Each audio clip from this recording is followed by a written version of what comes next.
Grâce aux notes du One et de Catch Match, j'ai réussi à établir un classement des 100 meilleurs catcheurs de l'histoire. Et à chaque fois, je tirerai au sort dans la liste celui que je vous présenterai. Aujourd'hui, nous allons parler d'un catcheur rebelle, anti-héros et pilier de l'Attitude Era. Et si on parlait de Steve Austin?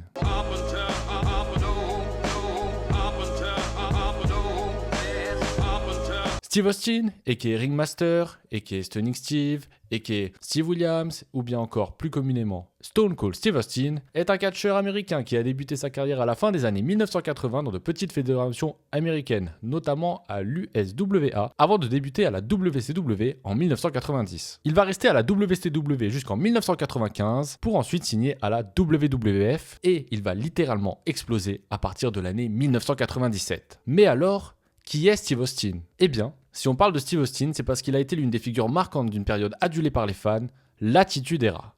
Mais alors, qu'est-ce que l'Attitude Era? C'est une période qui va s'étaler de 1997 à 2001 à la WWF, qui est l'ancien nom de la WWE, et c'est une période dans laquelle il va y avoir des changements majeurs à l'intérieur de la fédération. En rivalité avec la WCW et étant sur le déclin, la WWF va complètement changer son style. Elle va devenir plus brutale, plus réaliste, plus imprévisible, avec des personnages forts. On pense notamment à des personnages comme Triple H, comme Mick Foley, comme des The Rock. Pour beaucoup, l'Attitude Era commence en 1997 lors du match entre Bret Hart et Shawn Michaels dans lequel Vince McMahon va réellement trahir Bret Hart au profit de Shawn Michaels et ce qui va pousser celui-ci à quitter la fédération. Mais l'Attitude Era a surtout été alimentée par l'une des plus grandes rivalités de l'histoire, celle entre le patron de la WWF lui-même, Vince McMahon, et Stone Cold Steve Austin. Blessé en 1997 suite à un match contre Owen Hart, Steve Austin va attaquer celui-ci lors d'un épisode de Raw pour se venger. Owen Hart, qui faisait une promo sur le ring, va être attaqué par Steve Austin. Cela va forcer le président de la WWF, Vince McMahon, à intervenir et à lui demander d'arrêter. Sauf qu'à ce moment-là, Steve Austin va faire un geste inédit pour l'époque et qui va lancer sa future popularité. Au lieu d'obéir bien gentiment, il va dire à son patron d'aller se faire voir et il va lui envoyer un stunner qui va mettre complètement KO Vince McMahon.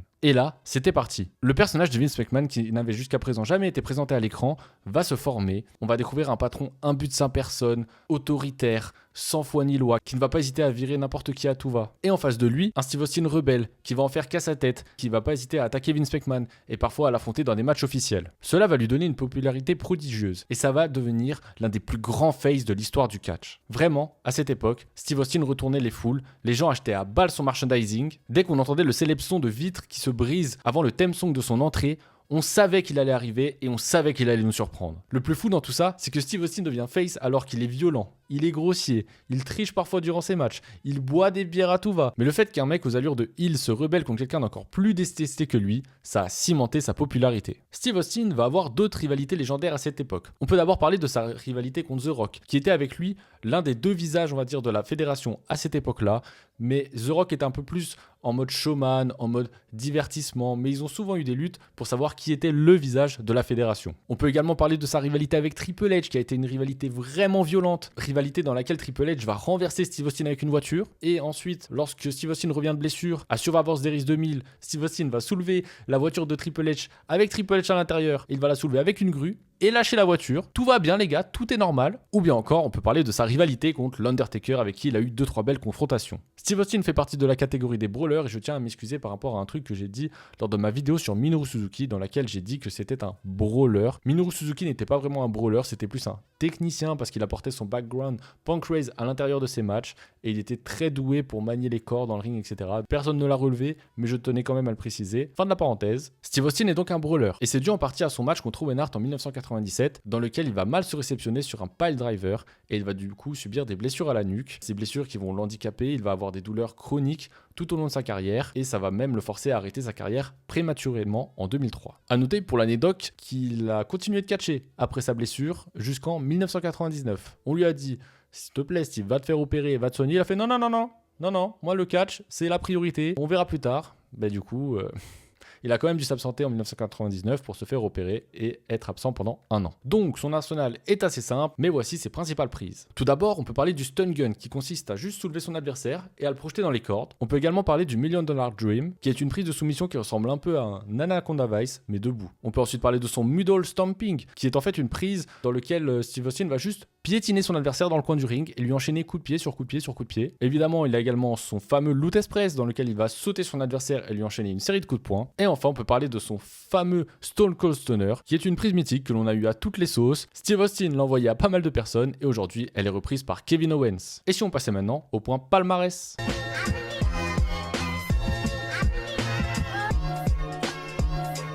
Tout d'abord, il est à savoir que Steve Austin a eu un titre dans une des petites fédérations dans lesquelles il catchait avant de signer à la WCW, un titre en tag team. À la WCW, il gagna quand même quelques titres. Tout d'abord un titre en équipe avec Brian Pillman. Il a également eu 2 fois le titre des États-Unis de la WCW avec un deuxième règne qui ne va durer seulement 15 jours, typique de la WCW, vous allez me dire, et va être champion également 2 fois du championnat World Television de la WCW, dans des règnes qui sont cette fois assez longs, un premier règne de 329 jours et 431 jours au cumulé des 2 titres. Nous allons maintenant passer à son palmarès à la WWF. Et c'est là qu'il a remporté ses plus importants titres. Tout d'abord, alors qu'il venait d'arriver, il a remporté le titre $1 million qui lui a été donné par Ted DiBiase lorsqu'il avait sa gimmick de Ringmaster qui n'a jamais vraiment pris avec le public.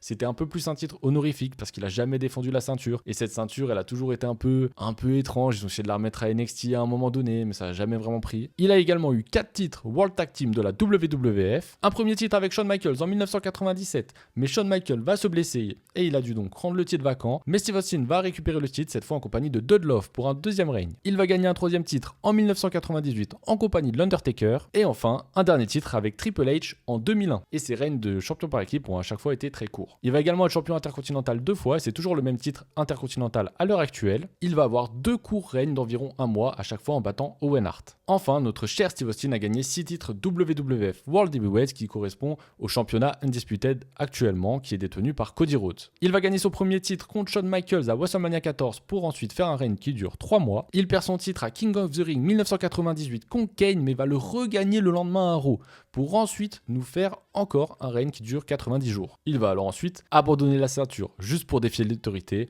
juste pour défier Vince McMahon. Il va remporter son troisième titre en 1999 à WrestleMania 15 contre The Rock, un quatrième contre l'Undertaker qui lui avait pris le titre pendant environ 1 mois. Il va gagner un cinquième titre à WrestleMania 17 contre The Rock et enfin un dernier titre contre Kurt Angle à la fin de l'année 2001. Niveau tournoi maintenant, Steve Austin va remporter le tournoi King of the Ring 1996. C'est un tournoi dans lequel il va forger son personnage de Stone Cold Steve Austin, à la fin duquel, lorsqu'il remporte la victoire, il va nous faire une promo qui va devenir culte, légendaire, parce qu'elle va instaurer la célèbre gimmick Steve 3.16. Je vous laisse l'écouter. Salut, c'est Rémi au montage. À la base, je voulais mettre l'extrait vidéo de sa promo, mais je me suis fait strike, donc je vais vous la lire.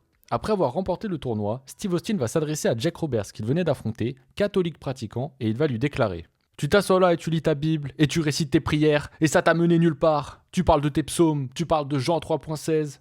Austin 3.16 dit: je viens de te botter les fesses. Et il finira par ces mots: le temps de Steve Austin est venu, et quand j'aurai ma chance, je deviendrai le prochain champion WWF. C'est tout ce qui compte, parce que Stone Cold le dit. Des rumeurs circulent comme quoi, dès le lendemain, des gens avaient des pancartes Austin 3.16 dans le public. Et ensuite, tout le monde en aura. Et il va vendre tellement de merchandising avec ce slogan. Il est également celui qui a remporté le plus de fois le Royal Rumble. Le Royal Rumble qui est ce match où au début, on a 2 catcheurs. Et ensuite, toutes les 2 minutes, un catcheur va les rejoindre dans le ring. Et le but du match, c'est juste de rester le dernier à l'intérieur du ring. Dès qu'un catcheur passe par-dessus la 3e corde, il est éliminé. Et à la fin, le dernier gagne un match pour WrestleMania, pour un des championnats mondiaux qu'il souhaite. Et donc, il va gagner le Royal Rumble 1997 en éliminant Bret Hart alors que celui-ci l'avait éliminé auparavant, mais l'arbitre n'avait rien vu. Et du coup, cela va mener à leur rivalité et à leur fameux match de WrestleMania 13 dont je vous parlerai tout à l'heure. Il va faire un back-to-back parce qu'il va remporter également le Royal Rumble 1998. Et cela va le conduire à une rivalité cette fois contre Shawn Michaels et aussi surtout contre Vince McMahon. Ça va leur mener à leur rivalité à WrestleMania. Et il va y avoir un arbitre spécial durant ce match, Mike Tyson, qui va faire croire durant leur rivalité qu'il est du côté de Shawn Michaels, qu'il a intégré la DX, etc. Mais en fait non, durant leur match de WrestleMania, il trahit Shawn Michaels, s'allie avec Steve Austin et Steve Austin remporte donc son premier titre de champion du monde. Et enfin, il remporte le Royal Rumble 2001 qui va le mener à son fameux match contre The Rock à WrestleMania 17. Et d'ailleurs, si on parlait maintenant de ses meilleurs matchs.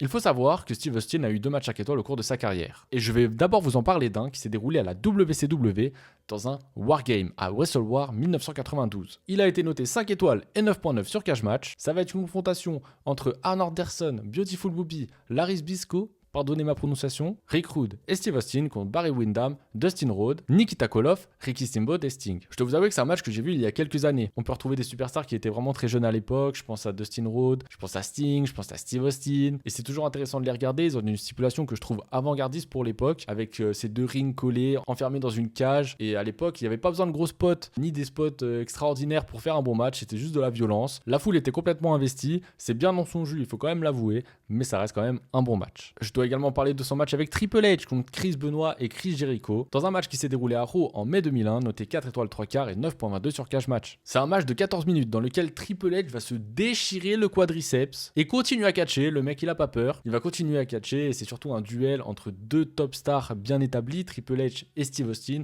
qui vont affronter deux stars en devenir, Chris Benoit et Chris Jericho, dans un match de 14 minutes donc qui est très condensé, où on n'a pas le temps de souffler en fait. Chris Benoit et Chris Jericho qui vont apporter ce côté technique et donc vraiment une très bonne confrontation que je vous recommande. On peut également noter son match contre The Rock à WrestleMania 17 dans un match sans disqualification, noté 4 étoiles et demie et 9.36 sur Cage Match. C'est un match dans lequel il va y avoir une belle intensité entre les deux catcheurs et qui va surtout être marqué par le heel turn de Steve Austin qui va s'allier avec Vince McMahon, le truc le plus improbable de l'histoire, qui va s'allier avec Vince McMahon pour juste démolir The Rock, qui va tenter quand même de résister. À la fin, il y aura beaucoup de nerf fall de la part de The Rock qui va, durant le match, infliger quand même un stunner à Steve Austin, mais au final, Steve Austin va gagner et c'est peut-être le match qui marque le début de la fin de l'Attitude Era. On peut également évidemment parler du match de Steve Austin contre Triple H dans un 3 Stage of Hell à No Way Out 2001. Le 3 Stage of Hell, les 3 étapes de l'enfer, qui est une stipulation que j'adore personnellement. Je trouve qu'on devrait en mettre quand même un poil plus à l'heure actuelle pour conclure des grosses rivalités, ça pourrait être vraiment sympa. Mais alors, qu'est-ce que le 3 Stage of Hell? C'est un match dans lequel les catcheurs vont s'affronter durant 3 manches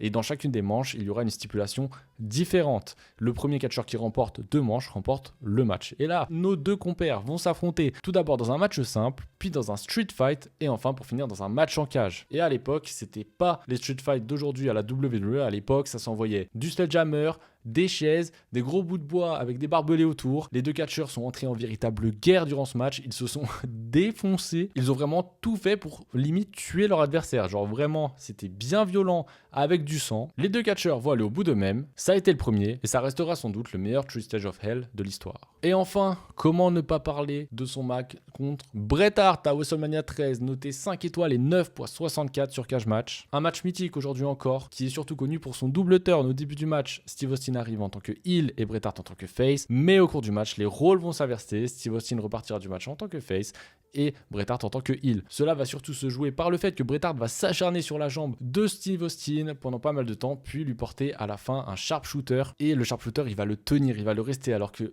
Steve Austin, le visage en sang, est déjà affaibli. Il va lutter, il va résister, et c'est à partir de ce moment-là précis, sûrement que le match tourne.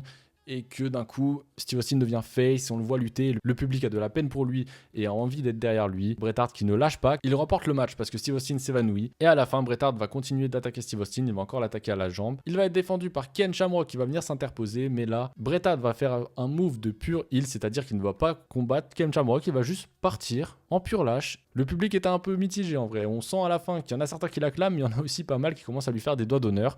Donc le double turn a fonctionné. Et passons maintenant au point classement les amis.